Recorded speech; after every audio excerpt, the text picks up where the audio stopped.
Naririnig niyo po ba dyan, Dok?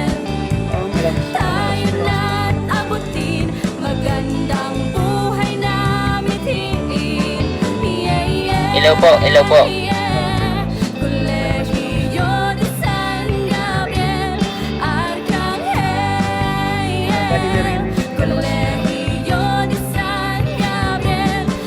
Okay po, Dok. Mag-start na po ako. Okay, magandang gabi po, Dr. Joel. Our previous lesson, it's all about benefits of Christian education and working in a Christian school, or tinatawag advantage of a Christian education major in values. No? So naalala ko lang po, yung learning objectives po doon is to know what is the advantage of Christian education and the benefits in working in a Christian school or any other's career, no? So ito po ay mahalaga po na kaya po na pinag-aralan yung benefits of Christian education kasi mahalaga po siya na dapat po na malaman. So ang naintindihan ko po dito, ang Kristiyanong edukasyon or Christian education ay may maraming benepisyo, no? Una, nagbibigay ito ng oportunidad upang malalim na maunawaan ang mga aral ng Biblia at kung paano ito magamit sa ating pang-araw-araw na buhay. Yun din yung sabi din sa 2 Timothy chapter 3 verse 16 to 17. So pangalawa, nagbibigay ito ng pagkakataon upang maging inspiration sa kapwa at maging bahagi ng pagbabago ng lipunan. No? Ito nagsabi doon sa salita ng Diyos sa Matthew chapter 28 verse 18 to 20. Okay? So sa pagtatrabaho ng isang Kristiyanong paaralan o institusyon, no, makakasama mo ang kapwa na may parehong pananampalataya, kaya yung may Christian education dahil kahit doon mo talaga na makikita, no, praise God, na makakasama or makakasama natin may parehong pananampalataya at kalagahan, no, na nagtataglay ng isang positibong na sumusuporta sa ating spiritual na paglago. So, and then secondly, yung ano ko is what type of career can you get after you graduate from Bachelor of Arts in Education, major in Values Education, yung as learning objectives regarding sa our previous lesson. So, dito din, so maraming mga karera na pwede mong pasukan, no? Is naming mapasukan po. Ilan sa mga ito ay yung naalala ko is guidance counselor, police and military chaplain, or ikatulo, licensed professional teacher ba yun? Or values education, or psychology and law school, or social worker, no?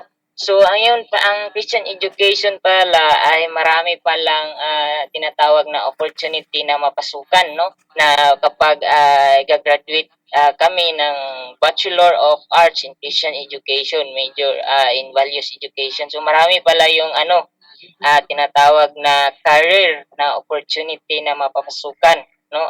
Yun, dito po ako namangha kasi kala ko yung Christian education is more on lang, tinatawag na theology lang, na parang sa ministry lang, pero hindi pala, no?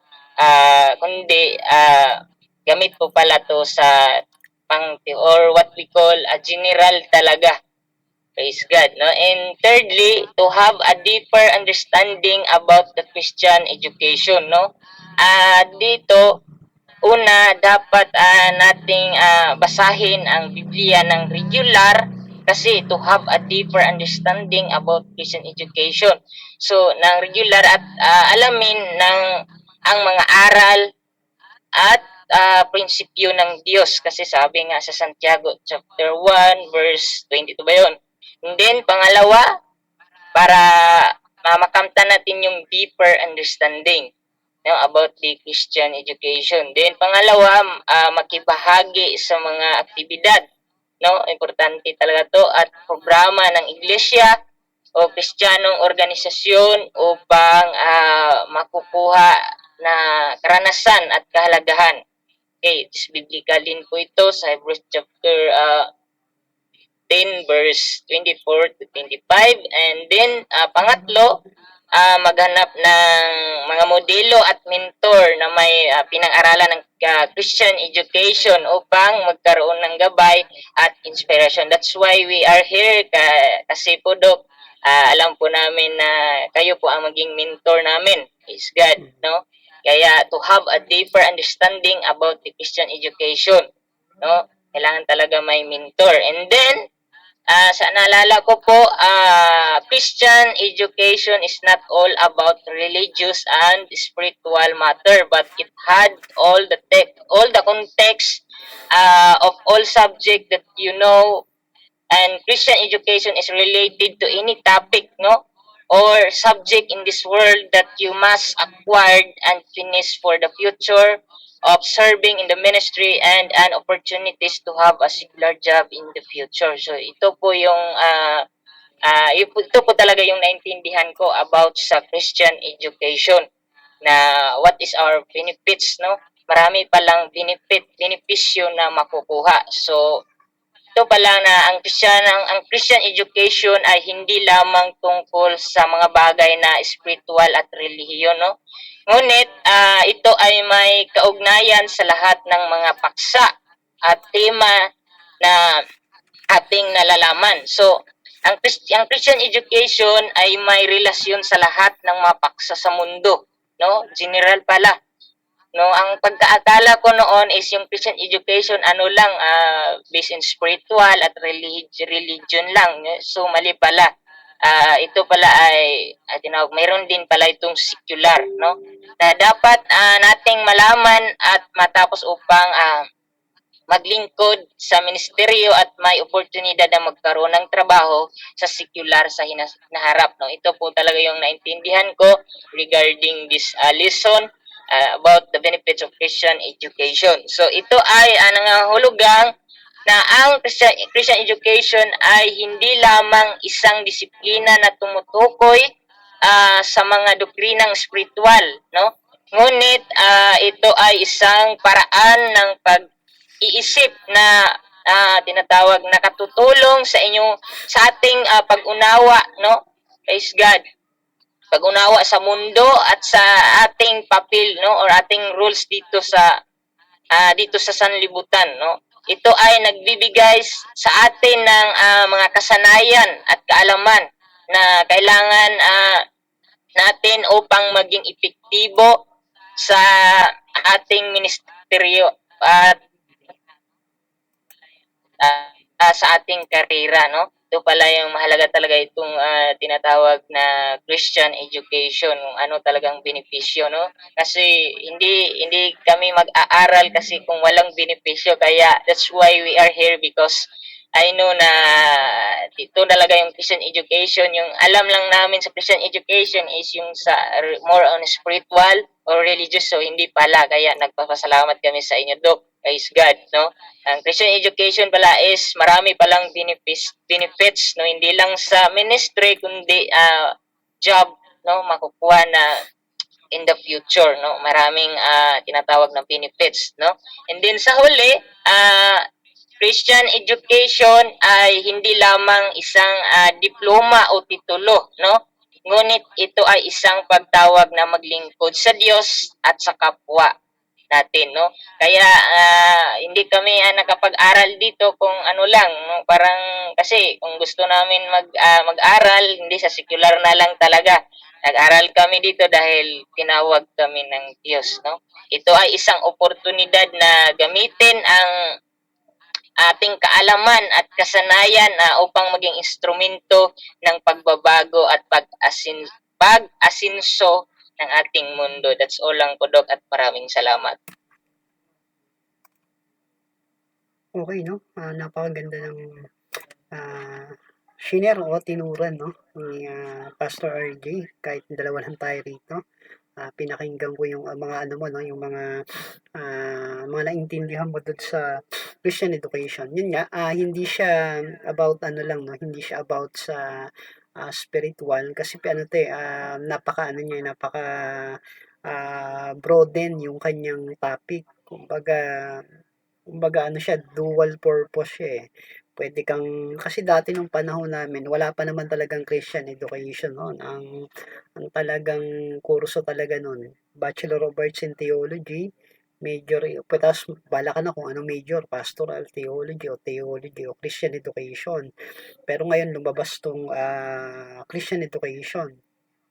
So, sa Christian education niya, marami ka talagang ano rito, marami ka talagang mapupuntahan na, work. Okay, kasi akala mo 'pag sinabing Christian education, it's all about religion, pero hindi po 'no.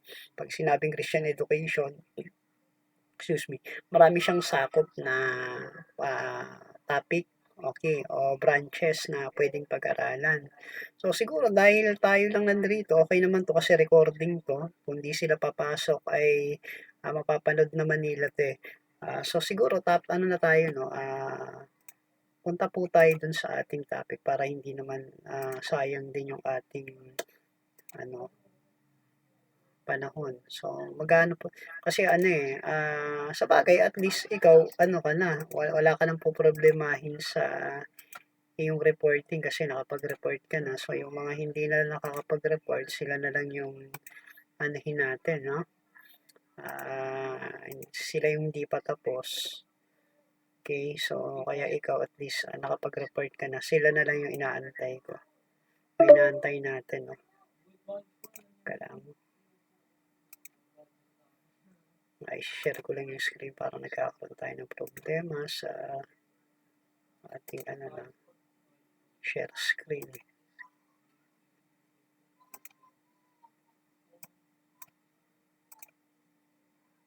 Ayan.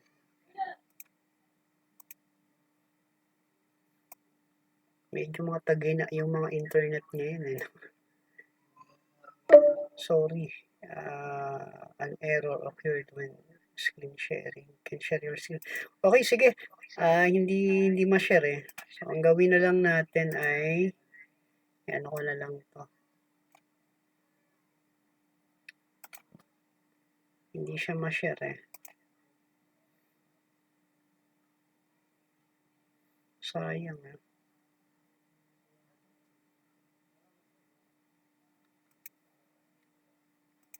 Okay, ganito 'no. So, balik tayo dun sa ating topic 'no, at hindi ko mai-share yung ano, eh, yung ating ano ngayon, eh, kakaroon ng problema.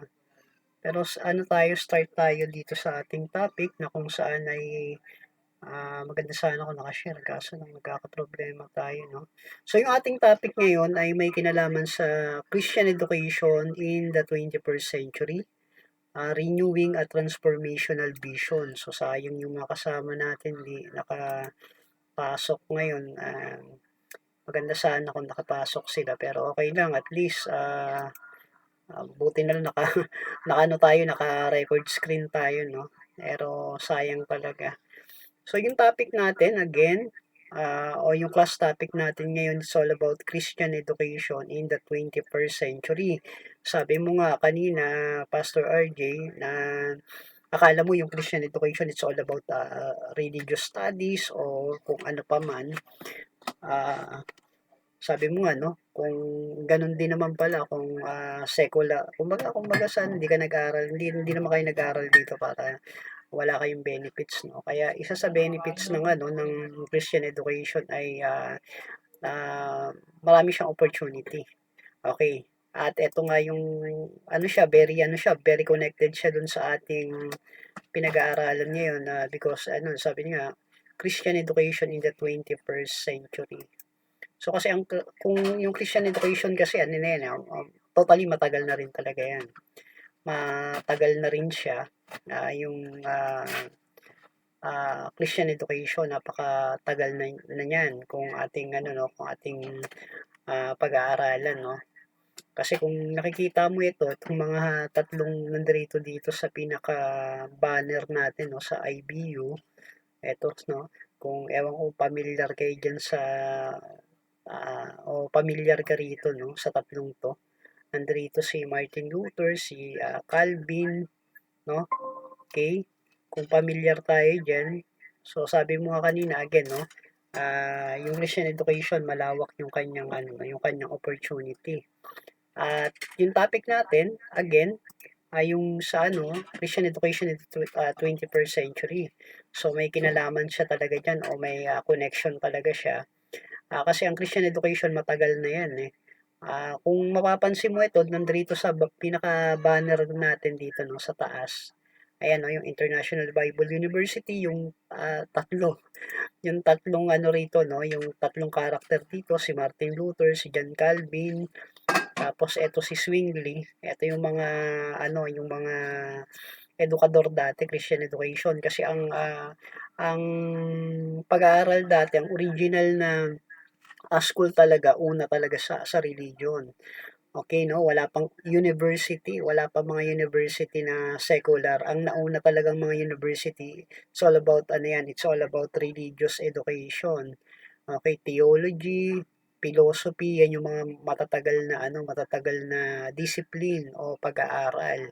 Okay, so yung panahon nila, yung nakikita mo rito tatlong ano rito, tatlong karakter dito, again si Martin Luther, si John Calvin at saka si Zwingli, okay?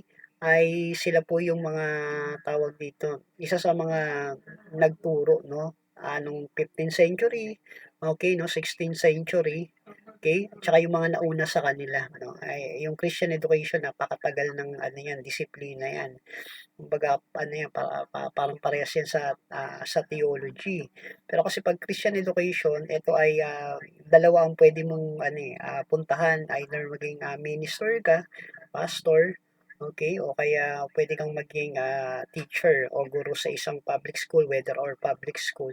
So, ayan yung Christian education. Ngayon, ano yung connection ng Christian education sa panahon natin? Meron pa ba 'tong relevance, no? Pag sinabi nating relevant, ito ba ay may nakaka-connect pa ba ang tao?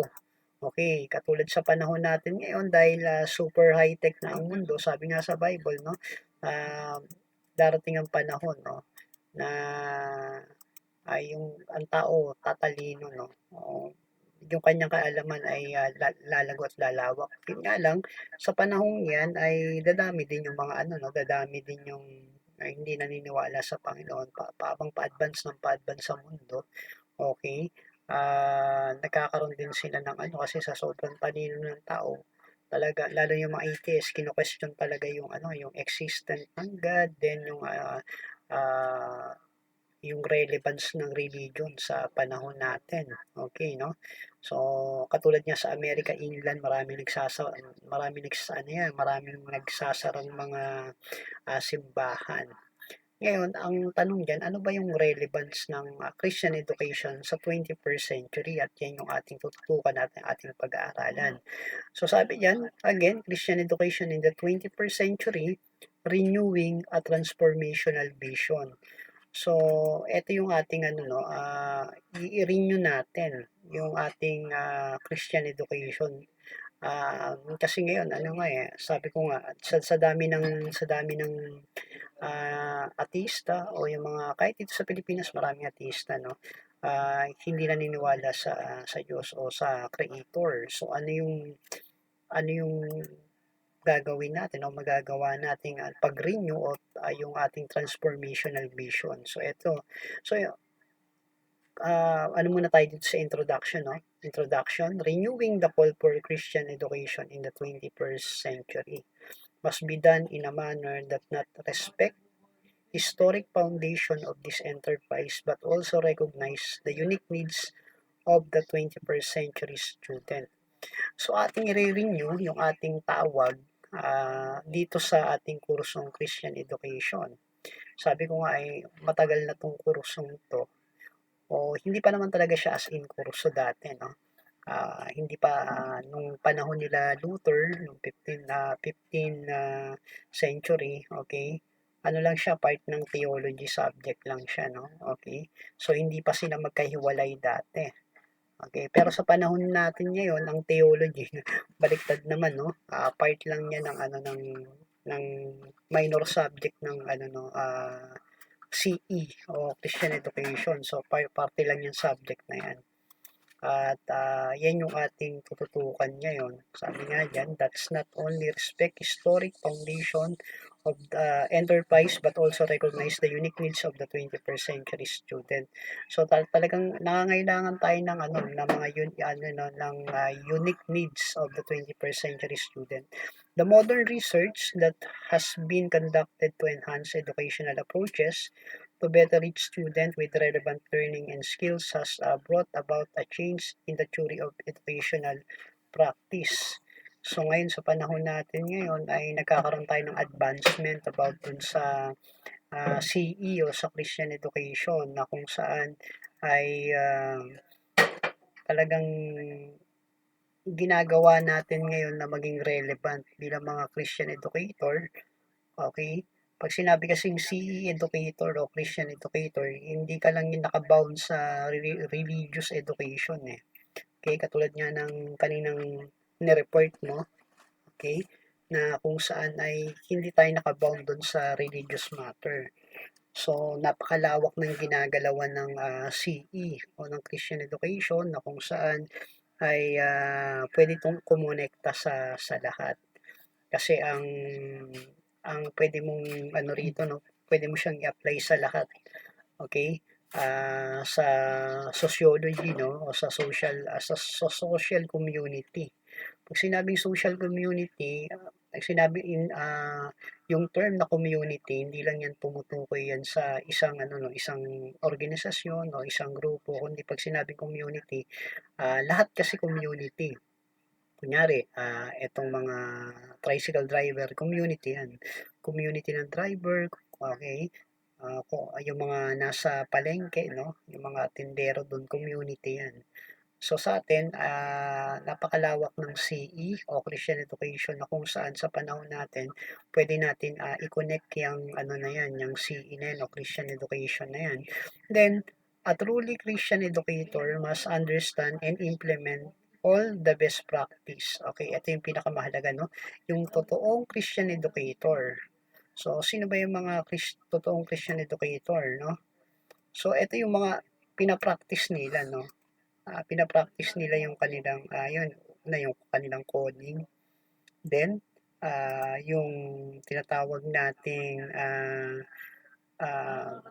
pinapractice nila yung kanilang pagiging teacher o Christian teacher, no? O Christian educator. So, pinapractice nila yan.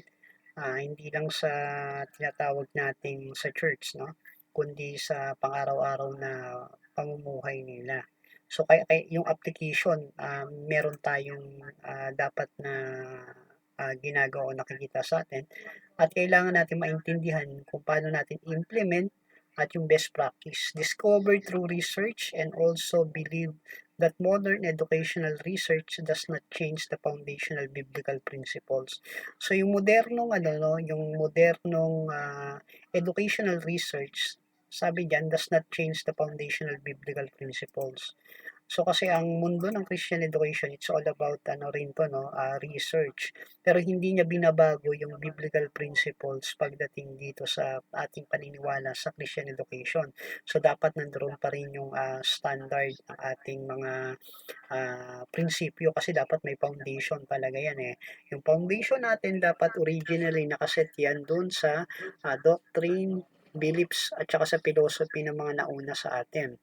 So kaya nga pag hindi nag-aral ng malalim yung ministers o yung pastor ang nagkakaroon ng problema ay nagiging cult yung kanilang katuruan. Katulad nga nung nakaraan, no, Marcionism. Yung Marcionism, napakatagal ng napakatagal ng tawag diyan, napakatagal ng doctrine yan. Kumbaga, napakatagal na ng doctrine yan na kung saan ay na-revive yan. Na-revive yung doctrine ng Marcionism na kung saan ay inadapt na naman ng uh, mga modern ministers o modern Christian, no? Kaso lang ang problema sa Marcionism ay kumbaga error talaga yung kanyang error yung kanyang tawag dito yung kanyang doctrine o yung kanyang doktrina. So, kasama diyan yung, kailangan dun sa ano natin 'no, naka-ano pa rin, naka-align siya. Naka-align yung ating practice, yung belief natin dun sa mga nauna sa'tin. Kasi merong ano yan, merong ano, katulad ng ano 'no, yung Apostle Creed o yung tawag diyan, yung mga, pinagkasunduang doctrine dati ng mga nauna sa atin. So, siyempre dapat naka-align ka pa, naka-align ka dun dapat 'no, para hindi maging cult yung ating, doctrine, okay. Dapat naka-align dun. Katulad nga ngayon, hindi pa natatapos yung sa Marcionism 'no, meron pang dumagdag ngayon ay yung ang kanyang belief, yung, prosperity is, part of the gospel. Okay 'no? Ewan ko kung napakinggan niyo 'yun na, sabi ko nga, hindi pa nakakaano 'no, hindi pa tawag dito, hindi pa nakaka-move on sa Marcionism na kung saan yung ano ni, Pastor Ed Lapis ay, tawag dito ay, inano niya 'yun 'no, tinuro niya yung Marcionism na yung si Yahweh, okay, o yung, God the Father in Old Testament, tapos si ano, tapos sa New Testament ay magkaibang God 'yun sa paniniwala ng Marcionism. So, dun pa lang, may ano na 'yun 'no, talagang malabong-malabo na yung doktrina nila. Tapos ngayon merong lumabas na yung gospel ay yung prosperity gospel raw is part of the, gospel. O babae pa 'yun 'no, pastora 'yun. Kaya nga, ah, sabi ko nga yan, ang ano, ang talagang gospel talaga ay yung true gospel talaga, pag inano mo yung Bible talaga, ang true gospel ay ang the life, okay, ministry, okay, death and resurrection of our Lord Jesus Christ. Yun talaga yung, gospel talaga. Okay, no? Pero ang sinabi niya kasi, ang gospel ay it's all about ano, ah, prosperity gospel is part of the gospel o na mabuting balita, which is ko-contradict yun sa Bible o sa scripture, kasi ang gospel, pag binasa mo yung mga apostol, yung mga writers ng, Bible, ay wala kang makikita na doon na yung prosperity ay kasama dun sa ano, sa gospel, okay, o sa true gospel. So yung pa lang ay, malaking sablay na talaga yun. Kasi tatandaan natin again, ang gospel ay, the life, ministry, death, resurrection of our Lord Jesus Christ. Yun yung true gospel. So kaya nga, napakahalaga ng, CE, kasi ang CE nga, katulad ng sinasabi ko sa inyo madalas, na ang CE ang talagang, yan ang ano, 'no, yan ang educational ministry. Okay? O yan yung educational department ng isang church. So ang church kailangan may CE yan, may Christian Education Department, kasi diyan ginagawa yung mga syllabus, diyan ginagawa yung mga lesson plan, diyan ginagawa yung planning, kung paano ituturo sa ating mga, ah, nasasakupan o mga pinamumunuan sa loob ng church. Lalo na sa mga bata, yung ano na yan, yung Christian education subject na yan. Okay. So sabi diyan, ah, yung modern educational research does not change the, foundational belief, no, sabi ko nga dapat naka-align pa rin yan sa mga ano, no, sa tawag dito, sa mga nauna sa atin, no, o sa doktrina ng mga naunang Kristiyano, dapat naka-align tayo doon. In many regards, truly Christian teaching and learning place a low demand on teacher and a student alike. So nangangailangan tayo ng napakaraming, Christian ano 'no, yung mga Christian educator, lalo sa panahon natin ngayon. Kasi ang Christian education, maraming ano siya, marami siyang, 'pag pumasok ka ng school, hindi lang yan it's all about religion, may values education diyan, may guidance and counseling. So yun yung mga tawag diyan, yan yung mga, kanyang mga topic o kanyang mga itinuturo o kanyang mga puwede mong, magamit 'no. So napakalawak niya, na kung saan kumbaga pagpapasok mo for example, pumasok ka ng public school or kahit nasa private school 'yan. Sa CE, sa Christian Education, marami kang puwedeng puntahan. Bakit? Kasi ang CE una, ay una, siyempre sa religious matter, no? Okay. Sa religious matter, pwede kang maging religious teacher, okay? O professor, tapos pwede kang maging guidance and counseling, okay? Kailangan mo nga lang kumuha ng master.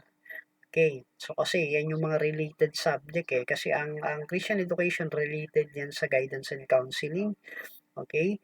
Related yan sa psychology, related yan sa theology, sa history. So pagpasok mo sa school marami kang pwedeng gawin o pwedeng so hindi ka ano diyan, hindi ka mawawalan ng pwesto pag CE o Christian education ang iyong tinapik. Pero ang pinaka-major kasi ng Christian education yan yung ano yan yung values education.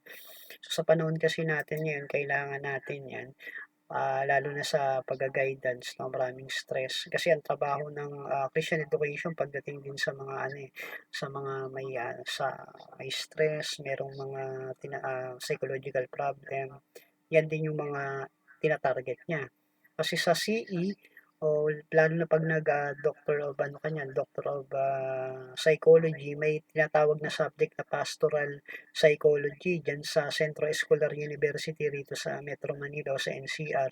Merong part 'yan, na kung saan ay napakahalaga ng CE, okay, o yung Christian education 'no.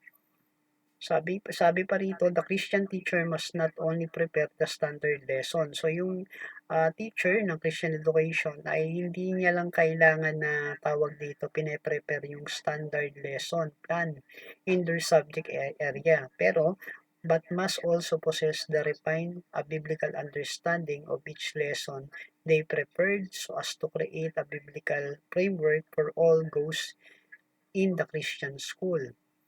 Okay? So,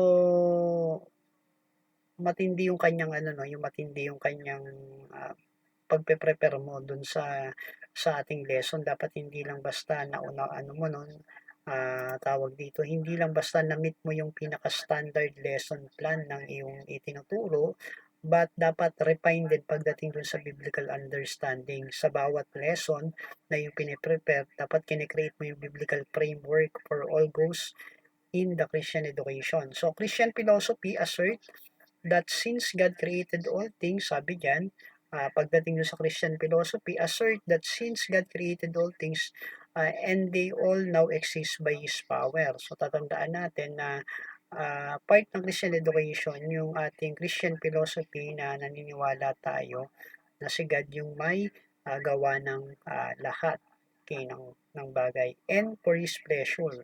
No, yung mundo ginawa para dun sa pleasure o dun sa tinatawag nating purpose ni God, no? Ayon dun sa Revelation chapter 4 verse 11, there is a unity which gives meaning to all the diverse and seemingly contradictory part of life. Okay, sabi nga yan ni Laurie Garnick na noong taong 1984. Then, some have referred to this unity as correlation. Okay, no? Some refer to it as integration and some refer to the unity between faith and learning. So, ang Christian education ay hindi dapat nagkakahiwalay yung tinatawag nating faith and learning. Okay, no? Yung pananampalataya at yung pagkatuto. So, dapat correlate siya. Okay, meron siyang pagkakaisa na kung saan ay dapat hindi siya naghihiwalay o hindi siya tawag diyan, hindi siya nawawala siya o hindi siya na-align. Dapat yung faith at saka yung learning o yung education ay dapat correlate, okay, o magkasama. Okay. Sabi diyan, closer examination, okay, sabi yan, between faith and learning as a matter of creating biblical framework for learning. Closer examination of this term and a desirable to understand the philosophy by which they are being used may simply lead one to understand each as useful and almost. Okay? At sabi pa rito, interchangeably. Pag sinabi interchangeably, yung yung halin-hina na nagpapalitan sila depending on the desired aim of a person using the term. Okay, yung learning at saka yung faith ay pagdating sa CE ay yan ay halin-hinan o nagpapalitan. Kumbaga yung kanyang kahulugan, yung faith at saka learning ay halos ano yan, halos magkaano yan, magkatawag dito, nagpapalitan siya ng prinsipyo pagdating dyan sa Christian education. Essentially, each term, correlation, integration, and framework provides an excellent conceptual guide for necessary core of Christian education. Nagpo-provide lang siya ng excellente o excellent conceptual guide. Okay. Siya yung nag-aano dyan, no? Yung tawag dito, yung CE. Okay. So, ganyan niya pinapahalagayin yung tawag dito yung kanyang pagdating sa faith and practice tsaka dyan sa learning. No? Okay. Christian education is primary the belief that all learning and truth is ultimately from God. So, sa Christian education, ang kanyang primarily belief o yung pangunahing paniniwala niya na ang learning at ang katotohanan ay ultimately, okay, from God. Okay, diyan naniniwala ang Christian education dyan and must be understood through a close understanding of the Bible. Okay, so ano siya, guided siya ng Bible, yung Christian education. So hindi siya ano tawag yan, hindi siya nahihiwalay doon sa tinatawag nating principles of the Bible, yung Christian education. Kasi ang Christian education ay based on the scriptures, based siya sa philosophy ng Biblia. Okay, so yun po yun. Then, interview with an 11, sabi nga dyan, Christian education is a primary, sabi nga dyan. Christian education provider responses to question that will tell you about how they have developed of hope to develop the mission and vision for Christian education in the 21st century in their school of professional area and influence in the Christian education community. So yung Christian education raw ay nagpo-provide ng response sa mga katanungan about sa faith, no? Sa paniniwala. So the purpose of this this lesson is to provide the response of this individual and to compare their thoughts with several historical as well as more recent works highlighting the foundation of Christian education. Okay, so yan po yan, no? At yung Christian education, kung ating pag-aaralan ay maraming ano siya, no? Marami siyang pwede kang malaman po dyan. Okay. So yung Christian education ay ito ay magagamit mo sa lahat ng aspeto ng iyong pagkatao o iyong buhay. Diyan papasok yung Christian education. So, pagdating sa military na nagagamit din yung ano na yun, CE na yan o yung Christian education ay magagamit mo rin siya. Tsaka sa advantage ng CE sa isang church ay una siyempre dapat ano yan kumbaga maano mo siya ma-master mo yung Christian education na yan o yung CE kasi malaki yung gagampanan niya, no? Malaki yung gagampanan ng Christian education pagdating doon sa loob mismo ng church lalo na pag nagpa-pioneer ka. So dapat sabi ko nga dapat ang church ay may ano yan, may department, meron kang tinatawag na departamento ng Christian education na kung saan ay kailangan nabibuild mo yung Christian department o yung Christian education department ng inyong church kasi uh, diyan talaga nababantayan yung tawag dyan yung doctrine ng simbahan din based sa Bible.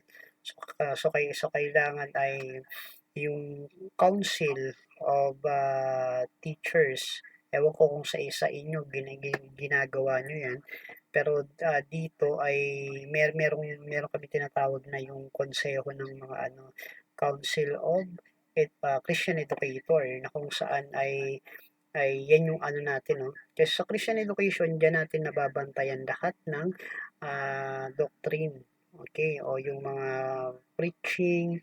So, dito kasi sa amin, bago isalang ang preaching, tinitignan yan eh. Yung, kumbaga, yung outline, yung lay, yung, ewan ko sa inyo kung ginagawa niyo yan dyan sa inyo, pero dito kasi yan, ini-screen yan eh, lalo na pag nasa tawag dito sa denomination ka dito, screen yung iyong ano, yung outline ng o yung inyong ginawang ano, yung message na ano mo, yung layout mo, no? Yung outline mo kailangan chine-check yan para tignan kung okay ba o biblical ba o kung may correction ba.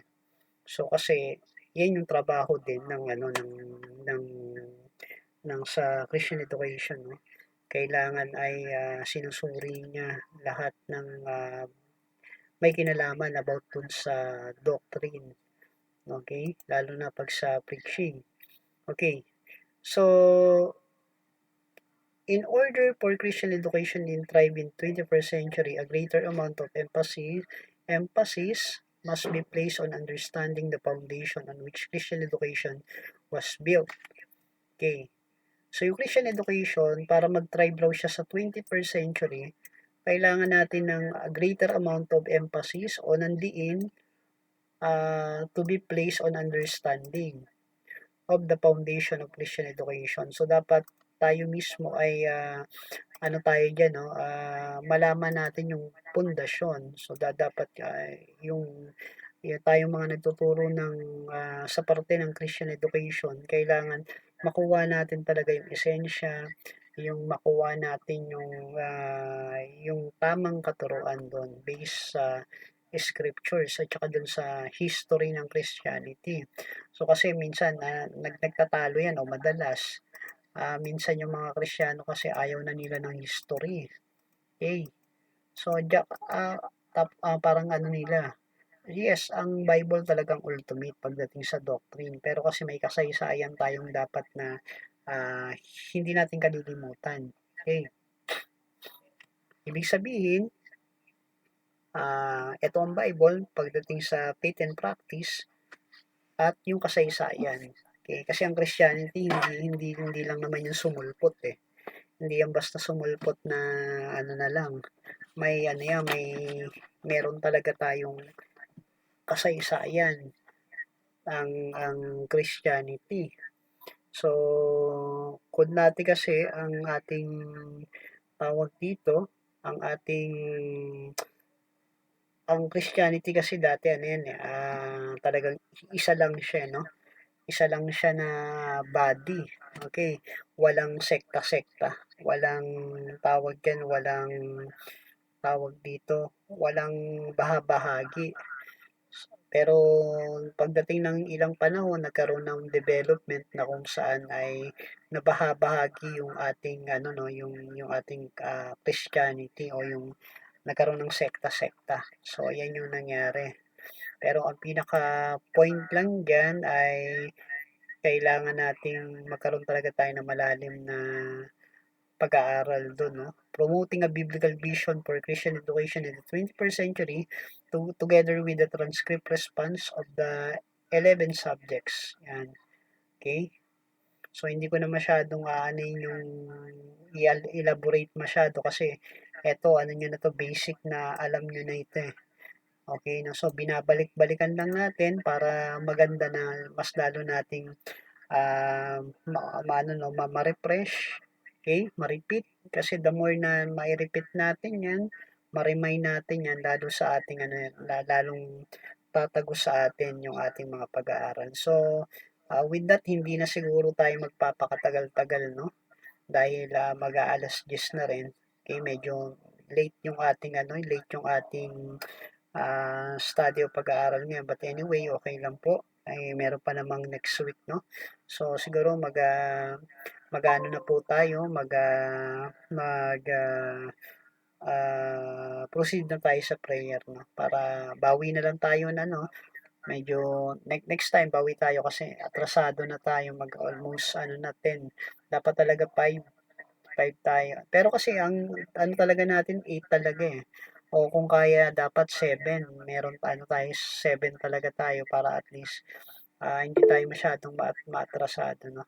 Okay, may ano ka, Pastor RJ, may sasabihin ka? Okay po, Doc. Regarding po sa klase natin, Doc, is Wednesday po yun, Doc. Anong time po ngayon?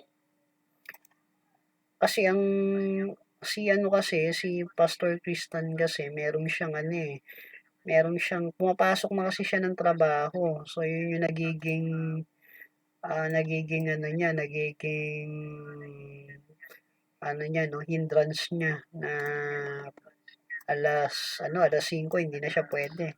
Kahit ako naman kasi ngayon pasukan na sa ano sa work, balik na sa school. Kaya yung alas 5 kaya ang ating pasok talaga niyan, mangyayari talaga sa atin 7 or kahit 6 o 7. Kaya nga ano, inaano ko na sana maaga makapasok para at least ay nasa ano pa tayo, kasi pag inaantok ka na, medyo may inaantok ka na niya, medyo ano na yan, medyo hindi ka na makapag-concentrate masyado, no? Pipikit-pikit na yung mga mata natin.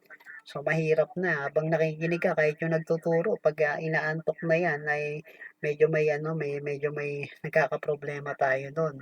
So, sabi ko nga, at least kahit 6 o 7 ay makapag-start tayo para at least maaga tayo matapos din nasa condition pa yung ano, yung ating mga mata o yung ating pakiramdam. So, may tatanong pa po.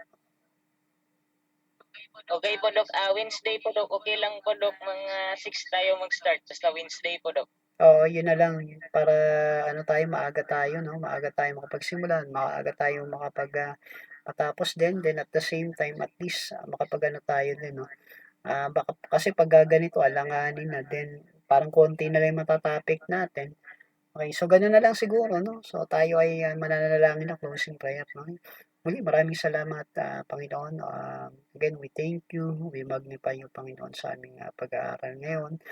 Okay, dalangin po namin, O Diyos, na kayo po ang patuloy na, kumatab po sa lahat, Panginoon, sa lahat ng aming mga kasama, hindi man namin sila mga nakasama ngayong gabing 'to, dalangin ko patuloy na pagpapala, pag-iingat mo sa bawat isa, Panginoon, at dalangin ko, Panginoon, dalangin po namin, O Diyos, sa susunod na pag-aaral ay patuloy na kayo po ang manguna sa amin, Panginoon, at dalangin ko yung subject nila bukas, sa Sabado, Panginoon, o sa Friday, depende sa kanilang professor, kay Doc Ray, Panginoon.